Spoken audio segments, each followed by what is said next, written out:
자, 우리는 이제 3-2 과정을 대표값과 삼포도부터 할 건데요. 일단 82페이지에 나와 있는 그 내용 정리부터 한번 같이 확인해 보도록 할게요. 자, 대표값. 대표값은 자료 전체의 중심 경향이나 특징을 대표적으로 나타내는 값을 그 자료의 대표값이라고 합니다. 이게 여기서 중요한 포인트는 뭐냐면 이거인 거야. 자료의 경향이나 특징을 대표적으로 나타내는 값. 그래서 자료의 경향이나 특징을 나타내는 값을 우리가 대표값이라고 하는데 우리는 이미 대표값을 사용해 본 적 있지. 응. 자, 그래서 대표값의 종류에는 뭐가 있냐면 우리가 가장 많이 여태까지 시험을 봤을 때 성적 산출했을 때 니들이 평균을 구해 봤거든요, 얘들아. 그래서 평균, 1, 평균. 이거 제일 많이 해봤다. 바보도 안다. 응. 그래서 평균은 대표값의 종류에는 뭐가 있냐면 평균과 중앙값과 최빈값이 있어요. 평균은 사실 니네가 여태까지 많이 했기 때문에 뭐 딱히 뭐 설명할 필요가 없을 것 같아. 자료의 값을 더한 다음에 자료의 값의 개수로 나눈 값을 평균이라고 해. 이건 굳이 설명이 없어도 할 수 있을 것 같고요. 문제는 중앙값. 자, 중앙이요. 근데 사실 어감에서 알 수 있겠지만 선생님 중앙? 가운데요? 한가운데. 한가운데 있는 값을 우리가 중앙값이라고 합니다. 그런데 이 중앙값을 찾을 때는 우리가 표현의 약속이 있는데 그 약속이 뭐냐면 반드시 자료를 작은 값부터 크기 순으로 나열을 먼저 해야 돼. 그래서 자료를 작은 값부터 크기 순으로 나열했을 때 딱 한가운데 있는 값을 중앙값이라고 합니다. 그럼 사실 이런 고민할 수도 있어. 선생님, 자료의 값의 개수가 홀수개면 가운데 있는 값을 내가 한가운데 있는 값을 중앙값으로 쓸 수 있어요. 그치. 예를 들어서 A, B, C 이 자료의 값이 3개야. 그럼 가운데 있는 값, 얘가 중앙값 이렇게 B가 되는 거거든요. 근데 만약에 자료의 개수가 짝수개면 어떡해요? 그런 고민되죠. 그래서 A, B, C, D 이렇게요. 자료의 값이 4개가 있어요. 그럼 중앙값은요? 그럴 때는 어떻게 하기로 약속하냐면 가운데 있는 2개의 값의 평균을 우리가 중앙값으로 쓰기로 약속을 합니다. 됐어? 그래서 이렇게 약속한다는 거. 자, 그 다음에 최빈값이라고 나왔거든요. 대표값 중에서 이제 최빈값. 이게 최빈값 할 때 이 빈는 무슨 뜻이냐면 출현 빈도수가 높은 값이에요. 그래서 자료의 값 중에서 가장 많이 나타난 값을 우리가 최빈값이라고 합니다. 근데 얘들아 이런 생각. 선생님 그러면 최빈값은 사실 평균은 딱 하나의 수야. 딱 하나만 나올 수 있어. 중앙값도 딱 하나만 나올 수 있어. 근데 최빈값은 한 개 이상이 나올 수도 있어. 뭐냐면 자료의 값의 도수가 같으면 그게 모두 최빈값이 된다. 선생님 이게 무슨 말이에요? 그래. 이거는 실제로 선생님이 문제를 풀어보고 이 참고에 대한 설명도 좀 설명을 해줄 건데 이게 잡아. 여기서 참고를 잠깐 보면요. 대표값으로 가장 많이 쓰이는 것이 평균이죠. 그런데 자료에 매우 크거나 매우 작은 값, 즉 극단적인 값이 있는 경우에는 평균을 잘 쓰지 않습니다. 왜냐하면 우리가 대표값이 자료의 경향이나 성질을 나타내는데 극단적으로 작거나 극단적으로 큰 값이 있으면 평균의 의미가 있을까? 그치? 우리 반에 5명이 있는데 우리 반에 그 줄넘기 횟수를 구할 거야. 근데 줄넘기의 평균을 구할 건데 A라는 학생은 10개를 해. 근데 B라는 학생은 100개를 해. C라는 학생은 120개를 해. D라는 학생은 1000개를 해. E라는 학생도 110개를 해. 그러면 A라는 학생하고 C라는 10개를 한 학생과 1000개를 한 학생은 너무 극단적인 값이거든요. 그래서 이럴 거면 평균을 내버리면 이 자료의 특징을 나타낼 수 없는 값이 돼버려. 그래서 그 대표적으로 이런 대표값을 쓸 때 그래서 예를 들어서 그 선생님이 요즘에는 스포츠 경기를 잘 안 보는데 옛날에 피겨 스케이팅 뭐 이런 거 보면 김연아 선수 막 활약할 때 점수를 보면 그 심사위원이 한 7명 있어. 그 거기에서 가장 그 7명의 평균 점수를 낸 게 이제 선수의 점수가 된다면 가장 적게 준 심사위원과 점수를 가장 높게 준 심사위원의 값을 빼고 평균을 사용합니다. 어. 그들이 이제 사람이기 때문에 편파적인 값을 줄 수 있기 때문에 그래서 가장 적게 점수를 준 사람과 가장 높은 점수를 준 사람 점수를 제외한 나머지 심사위원 점수를 평균을 내는 이런 경기. 그래서 이게 극단적인 값이 나오면 그게 그 자료의 성격을 나타낼 수 없다. 그래서 극단적인 값이 쓰인 경우에는 대표값으로 평균보다는 뭘 쓰냐? 중앙값이 의미가 있다. 됐지? 그래서 중앙값이 평균보다 자료의 중심 경향을 잘 나타내기도 한다라는 거, 이런 뜻인 거야. 됐지? 그다음에 그 이제 최빈값은 언제 많이 쓰이냐면 자료의 값의 개수가 많아. 그리고 자료에 같은 값이 많은 경우에는 자료의 대표값으로서 최빈값이 적절하다. 그래서 이제 어떤 자료에 따라서 이 대표값으로 평균이 적절한지, 중앙값이 적절한지, 최빈값이 적절한지 이제 문제를 풀면서 그런 것도 한번 살펴보도록 할 거예요. 근데 사실 최빈값이 굉장히 의미 있는 가장 그 극단적인 예가 뭐가 있냐면, 자, 내가 그 광고 모델을 기용을 하려고 해. 광고 모델을 쓸 건데, 자, 내가 조사를 했어. 이제 배우 이제 5명을 놓고 스티커 붙이기를 했단 말이야. 그치? 그럼 이럴 때는 평균을 쓸 수가 없는 거야. 스티커를 가장 많이 받은 배우를 내가 광고 모델로 기용하는 게 굉장히 효과가 있는 거겠지. 그래서 이런 최빈값은 이런 게 내가 광고 모델 설정할 때 인기 투표 할 때는 최빈값이 유용하게 쓰일 수 있다, 의미 있게 쓰일 수 있다라는 거 기억해 두시면 되겠습니다.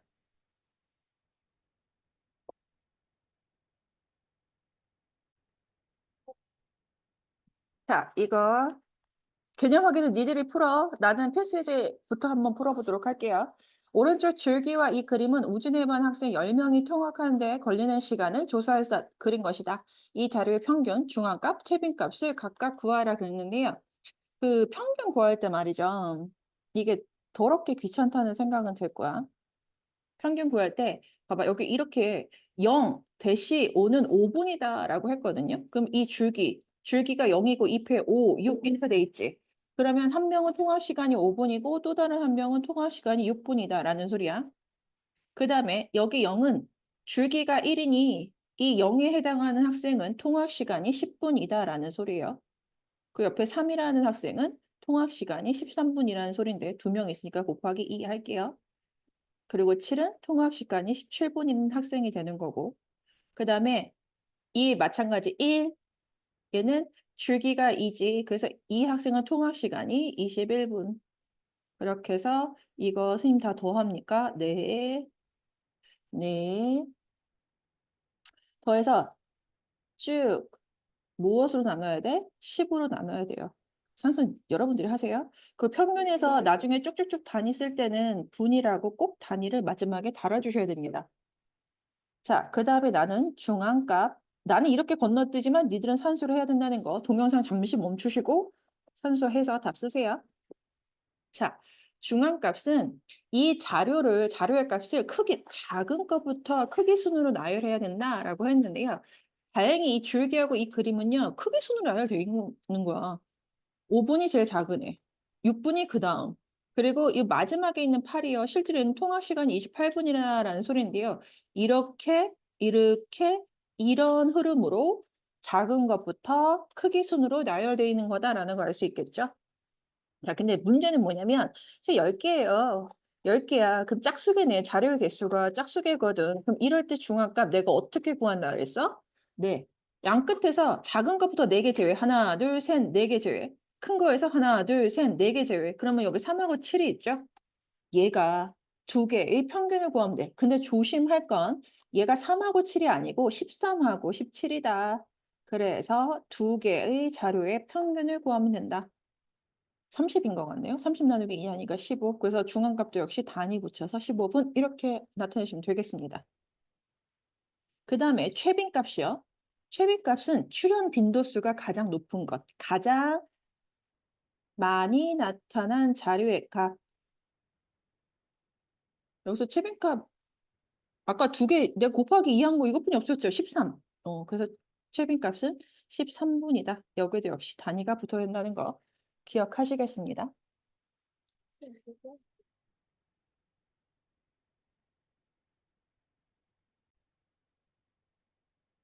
자, 그 다음에 거기 83페이지에 있는 필수 문제 2번. 지금 이게 옛날 교재라서 색깔도 다르고, 그 너희들 교재는 필수 문제라고 나와 있는 선생님 교재는 필수 예제라고 나와 있죠. 하여튼 문제 똑같으니까 같이 보도록 할게요.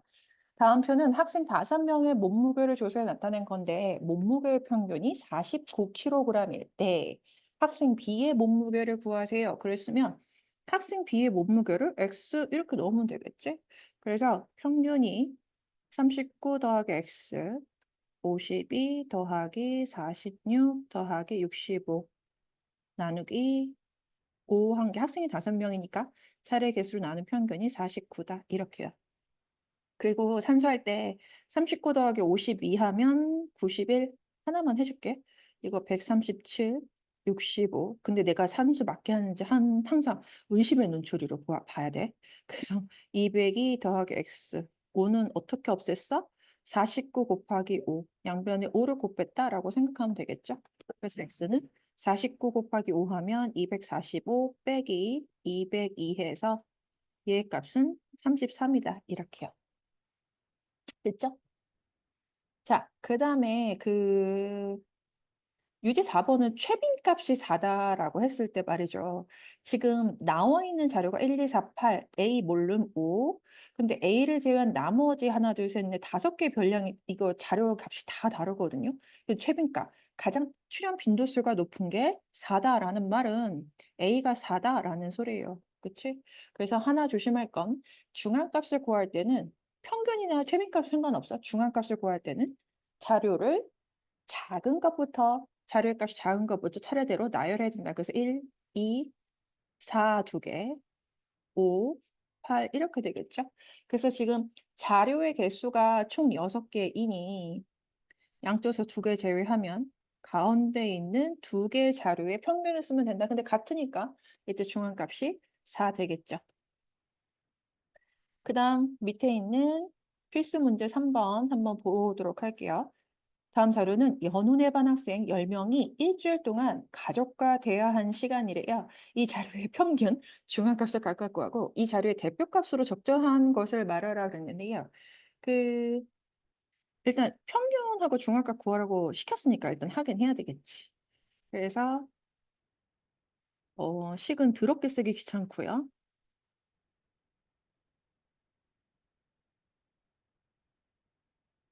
이거 그 산수를 하는 거. 근데 얘들아 내가 쓰면서 600을 쓰는데 이거 너무 극단적인 값이 들어가 있는데? 그치, 딴 애들하고 비교가 안 돼요. 그래서 이거 지금 내가 그 분자 어쩔 수 없어서 좀 시간이 걸려 있으니까요. 빨리 계산기를 한번 돌려보겠습니다.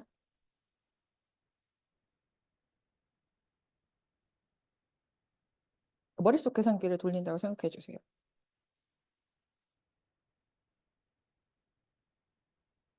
그리고 여러분들도 확인 작업은 필요해요.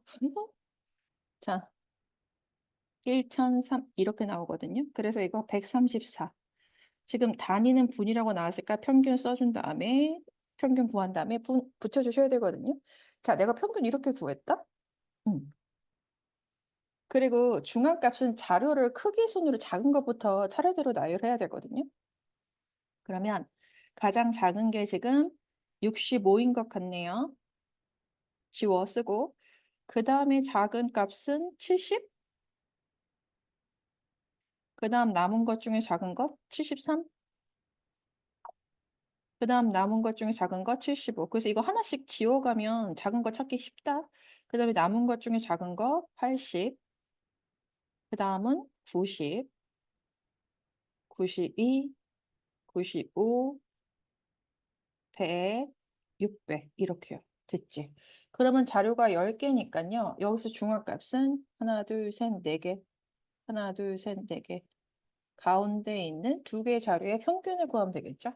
그래서 중앙값은 80하고 90의 평균이니까요. 시간 이렇게 쓰지만 85라는 거 알 수 있죠? 85분이다. 그럼 생각해봐, 얘들아. 그 자료의 특징을 나타내는 대표값으로 가장 적당한 건 여기서 적당한 건 평균일까? 중앙값일까? 중앙값인 거죠. 저 600분 비정상적이다. 그치? 그래서 저렇게 자료에 극단적인 값이 들어가 있으면 평균이 의미가 없다. 그거 하나 기억해 둘게요. 자, 그 다음 페이지는 음, 알아서도 다 쭉쭉쭉쭉 풀어 보시고요. 그 약간 문제 유형이 달라서 그래. 그 다음 페이지는 문제 유형이 다르네. 알아서 문제 풀어보고 선생님 혹시 질문 있으면 질문 받아주도록 할게요. 그 다음 페이지 삼포도로 한번 넘어가 볼게요. 자, 이게 삼포도 하면 포도인가요? 아니야. 씨. 포도 그래프 아니고요. 여기서 말하는 삼포도는 뭐냐면 이거 반드시 암기해야 돼요. 오늘의 퇴근 미션을 줘야 되겠어. 삼포도란. 자, 자료의 별량이 흩어져 있는 정도를 하나의 수로 나타낸 값이에요. 아, 흩어져 있는 정도를 하나의 숫자로 나타낸 값이에요. 이거를 반드시 암기하셔야 됩니다. 삼포도는 이런 의미구나. 그래서 이게 그 자료의 별량이 흩어져 있는 정도를 선생님이 어떻게 구합니까? 어떻게 구합니까? 일단 이거는 나머지 개념을 설명하기 전에 선생님이 삼포도를 어떻게 구하는 건지 한번 실제로 해볼게요. 자, 삼포도에서는 그 다음 중요한 게 뭐냐면 편차예요. 지금 편차가 뭐예요? 편차는 별량에서 평균을 뺀 거다라고 했는데요. 선생님 그럼 편차를 구하려면요. 일단 평균부터 구해야 된다는 소리네요. 네, 네. 그래서 사실은 그 편차는 어쨌든 별량 빼기 평균이 되고 외워야 되거든요. 근데 이거 애들이 편차를 구할 때 평균에서 별량을 빼는 건지 별량에서 평균을 빼는 건지 헷갈리는데요. 초성으로 이거를 외울게요. 별량 빼기 평균. 그래서 프, 브, 프 대칭형이죠. 그래서 편차는 봐봐봐. 편차는 별량에서 평균을 뺀 거다. 됐죠? 음. 자, 여하튼 그래서 편차를 실제로 한번 구해보고 그리고 나머지 편차에 대한 이야기들을 한번 다시 내용을 살펴보도록 할게요. 자, 필수제 1번, 필수 문제 1번. 다음 표는 지연이네 동네에 있는 5가구의 자녀의 수를 편차를 나타낸 거예요. 여기서 우리가 아직 익숙하지 않으니까 여기다 써놔. 편차 어떻게 구했더라? 별량 빼기 평균이었구나. 이렇게요.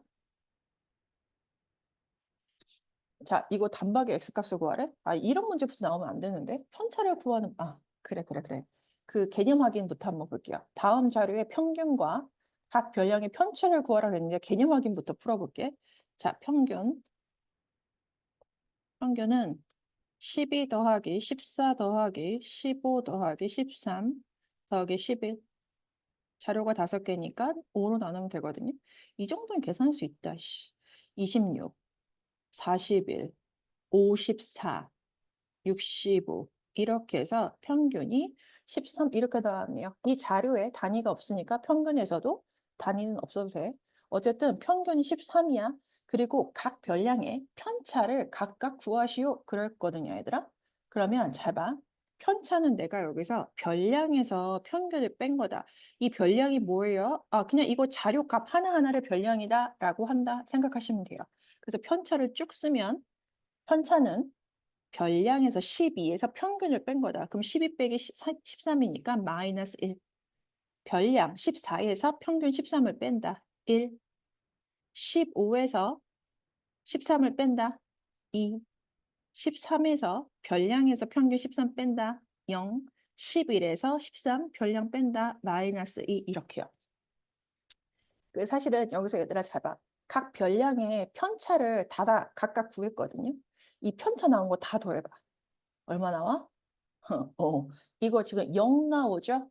그래서 이게 편차는 별량 빼기 평균인데 편차의 합은 항상 0이 나온다라는 거 이거 굉장히 중요한 편차의 성질이에요.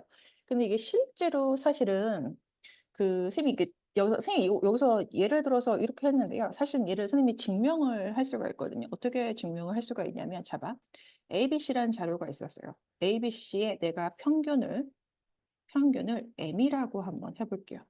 그러면 A 더하기 B 더하기 A 더하기 B 더하기 C 나누기 3한 게 m이 된다는 소리고요.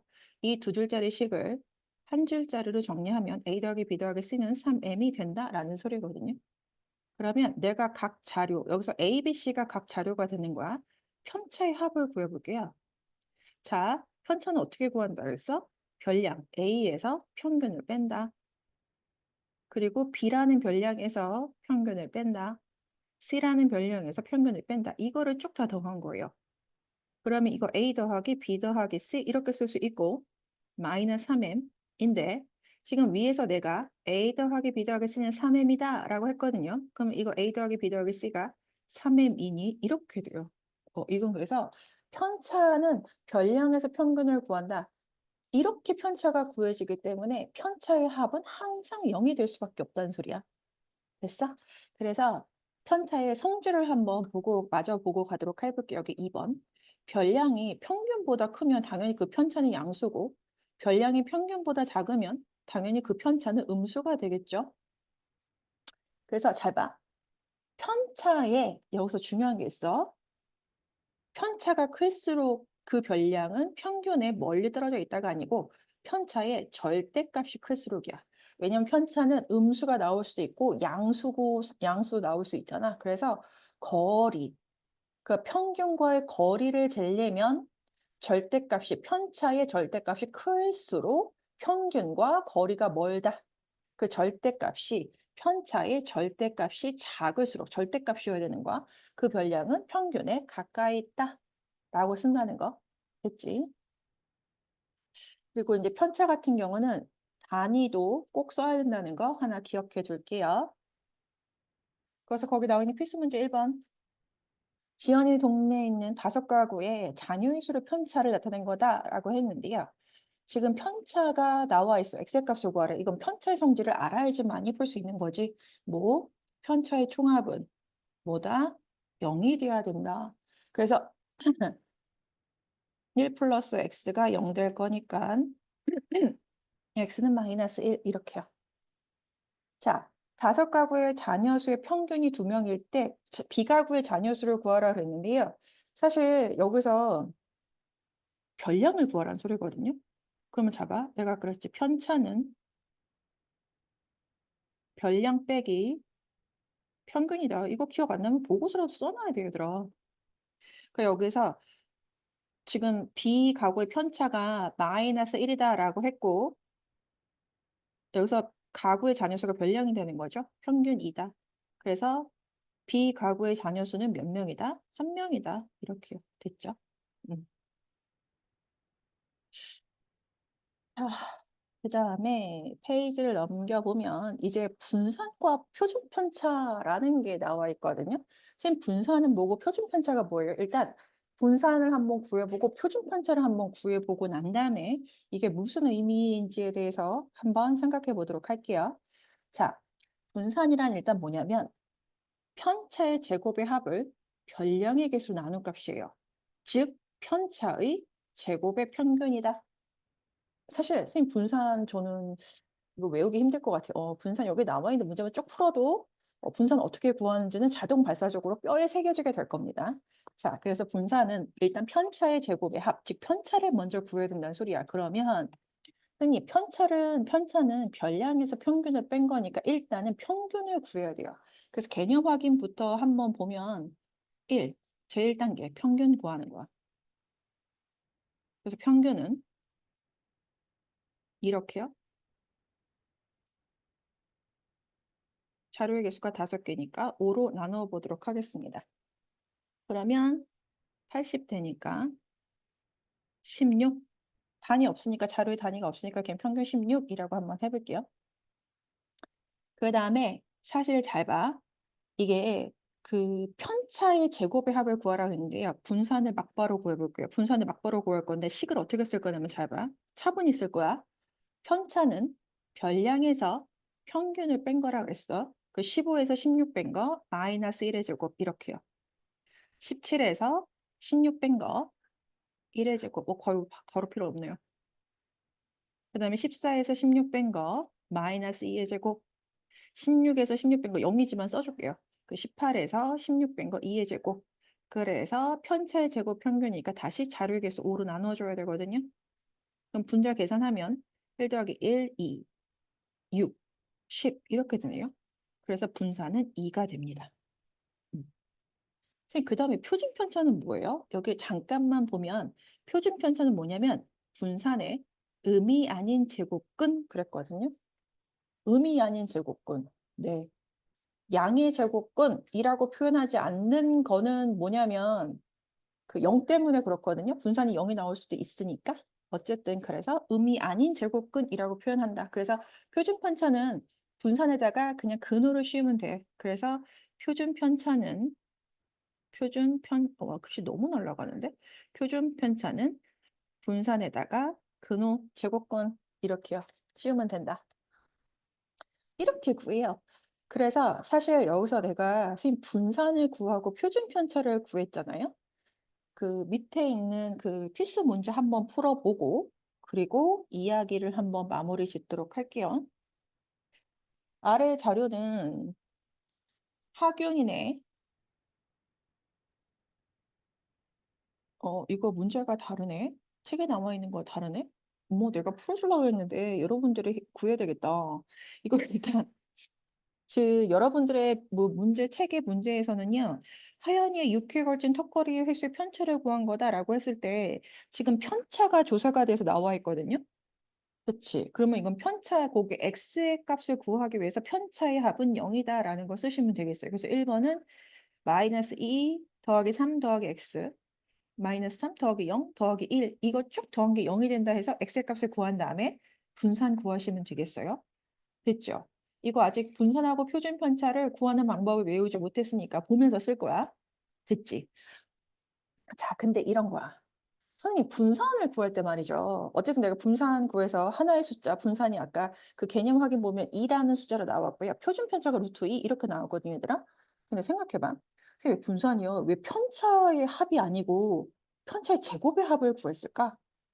생각해보면 너무 당연하지. 편차의 합은 뭐야? 아까 0 나온다 그랬잖아.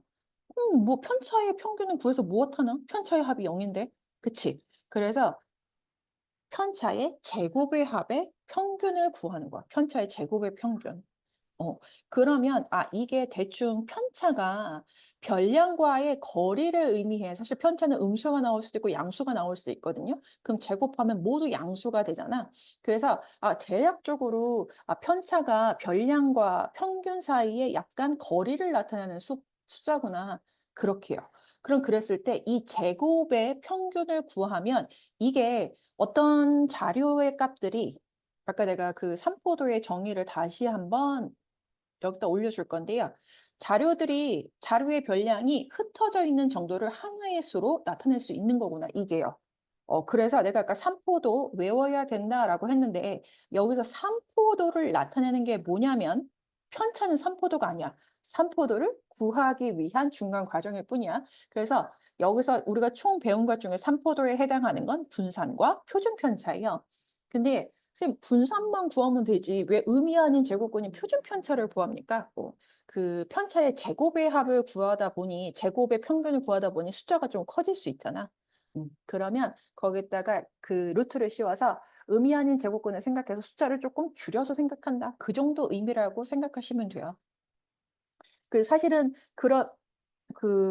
아니면 원래는 두 점 사이의 거리의 제곱이니까 다시 그 루트를 씌워서 다시 두 점 사이의 거리로 돌아온다. 이렇게 생각해도 좋습니다. 됐지, 얘들아? 그래서 어쨌든 삼포도의 종류에는 분산과 표준 편차가 있는 거다. 이렇게요. 그래서 다시 여기 저번에 그 너희들 삼포도 교재에 있는 그 85페이지예요. 이 삼포도에 대해서 다시 한번 살펴보고 넘어갈 건데요. 잘 봐. 이건 표현이 약속이야. 뭐냐면 별량들이 대표값을 중심으로 사실 여기서 우리가 쓴 대표값이 뭐야? 평균이죠. 평균을 중심으로 별량들이 평균을 중심으로 이 별량이란 말이 어려우면 자료의 값이라고 생각하셔도 좋습니다. 자, 자료의 값들이 평균을 중심으로 모여 있을수록 산포도는 작아집니다. 그치? 왜냐면은 평균하고 이 별량의 거리가 작을수록 산포도는 작아지겠지. 분산의 값이 작아질 수밖에 없어요. 그치, 얘들아? 그리고 멀리 흩어져 있을수록 평균과 자료의 값 자체가 그 차이가 클수록 멀리 떨어져 있다.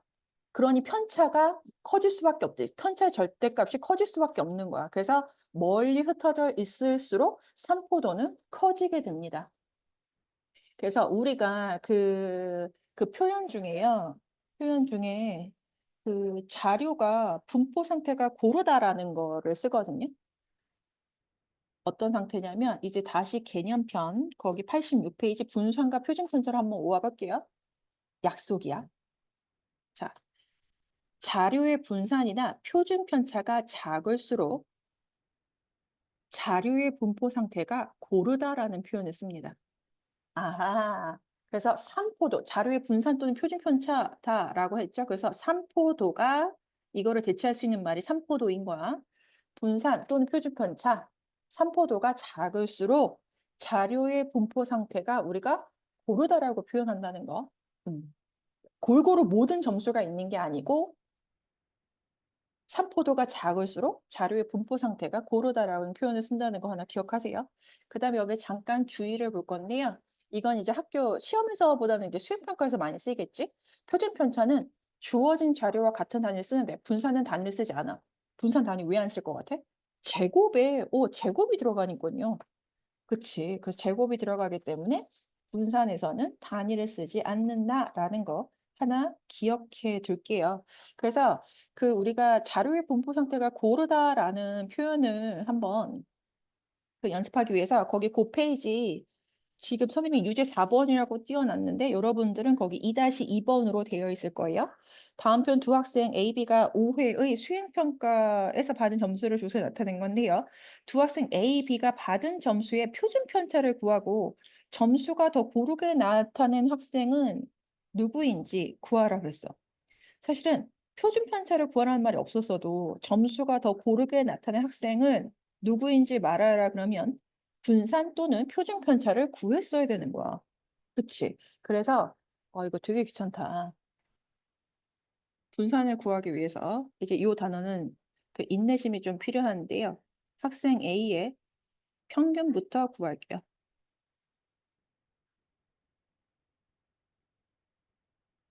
그러면 5 더하기 7 더하기 9 더하기 8 더하기 6 해서 나누기 5요. 그래서 이 학생의 평균은 7 괄호치고 점까지 분산을 구할게요. 편차의 제곱이라고 그랬어. 5에서 평균 7을 빼야 돼. 마이너스 2의 제곱. 7에서 평균 7을 빼면 0의 제곱. 9에서 평균 7을 빼면 2의 제곱. 8에서 평균 7 빼면 1 제곱. 6에서 7 빼면 마이너스 1 이렇게요. 얘를 5로 나누셔야 됩니다. 그러면 지금 이 분산은 10 나오네요. 분자가 10이라서 2. 조심할 건 나 분산에 단위 안 썼다. 근데 문제에서 표준 편차를 구하라고 그랬으니까요. 표준 편차는 루트를 씌워서 다시 단위 나타납니다. 점 이렇게요. 아, 학생의 표준 편차는 루트 2점이구나. 자, 그러면 학생 B를 가볼게요. 학생 B의 평균부터 구해보도록 하겠습니다. 6, 8, 8, 6, 7 나누기 5. 혼자 계산하면 35거든요. 평균 7점으로 똑같네. 자, 그럼 분산. 6에서 평균 7 뺄 거예요. 8에서 7 빼면 그리고 뒤에 거 8에서 7 빼면 곱하기 또 똑같이 나오잖아요. 그럼 곱하기 2 해도 된다라는 거. 그래서 6에서 7 빼면 마이너스 1의 제곱. 7에서 7 빼면 0이니까 0의 제곱. 5. 계산하면 분자가 1, 2, 1, 1, 4 나오는 것 같네. 분산이 5분의 4 나오네요. 분산은 단위가 없습니다. 그럼 표표는 이거 분수 껄끄러우면 그냥 소수 써도 돼. 0.8, 루트 0.8 이렇게요. 표표는 다시 점으로 단위가 나타납니다. 됐죠? 그래서 이거 봤을 때요. 그 학생 A하고 학생 B가 평균은 같지만 지금 표준 편차가 누가 더 작아? 네, 학생 B가 사실 루트 0.8 훨씬 작죠. 그래서 학생 B의 점수가 더 고르게 나타나 있다. 이렇게요. 됐니 얘들아? 이런 표현. 산포도가 작을수록 우리는 고르다라는 표현을 쓴다는 거 기억해 주시겠습니다. 그래서 나머지 문제들 그 개념 읽기 87페이지까지 쭉쭉 다 푸실 거예요. 근데 선생님 거기서 음, 지금 여러분 책에 그 87페이지 5번에 해당하는 게 5번에 해당하는 게 여기 있거든요. 칠판 한번 봐봐. 내가 요거 여러분 거기 87페이지 5번에 해당하는 문제 내가 한번 풀어드릴게요. 그 다섯 개의 수 이거 평균이 7이다. 그럼 얘들아 무조건 평균 구했냐? 그럼 무조건 식이 들어가야 돼. 무조건. 5로 나눈 게 7이야. 그래서 암산 좀 잘하면 분자는 16, 23. 23 더하기 x 플러스 y. 선생님 분모 어쨌어요? 양변에 5를 곱해서 35 이렇게 쓰시면 돼요.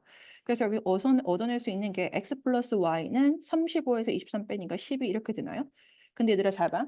x 플러스 y는 12에서 x하고 y 값을 구하려고 하지 마. 어차피 못 구해. 그치? 그럼 평균이 7이다라는 조건에서 내가 x 더하기 y가 12다를 구해낸 거야.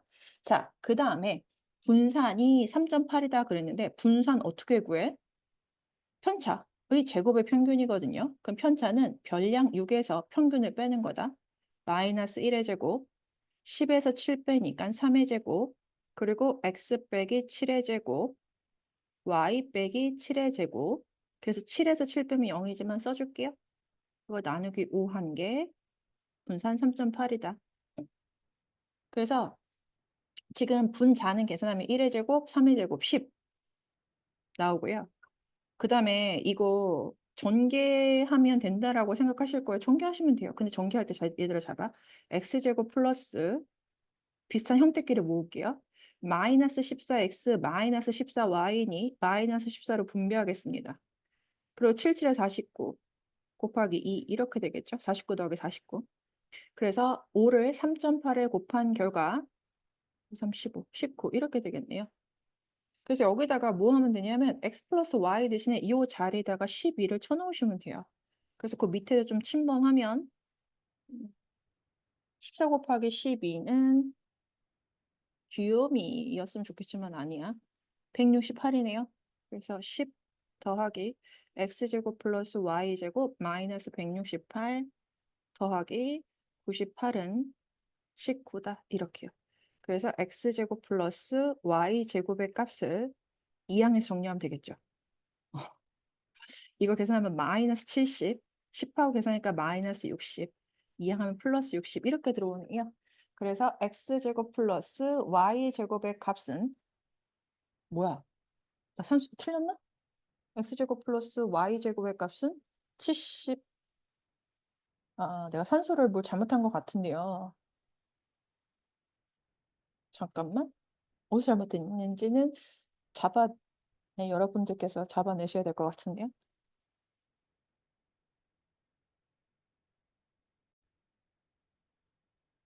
여러분의 책에서는요, 분산이 2.8이라고 나왔네. 뭐야, 이거. 그러면 2.8이니까 여기서 14로 바뀌면 되겠네. 그래서 여기서 14로 바뀌면 14 더하기 60이니까 74 이렇게 되겠네요. 됐죠? 음. 으흐. 자, 이렇게 해서 나머지 문제들을 쭉 다 풀어보도록 하겠습니다. 거기 내가 이 정도 풀어줬으면 이제 87페이지까지 모든 문제를 다 푸시고 네, 그러실 수 있을 거예요.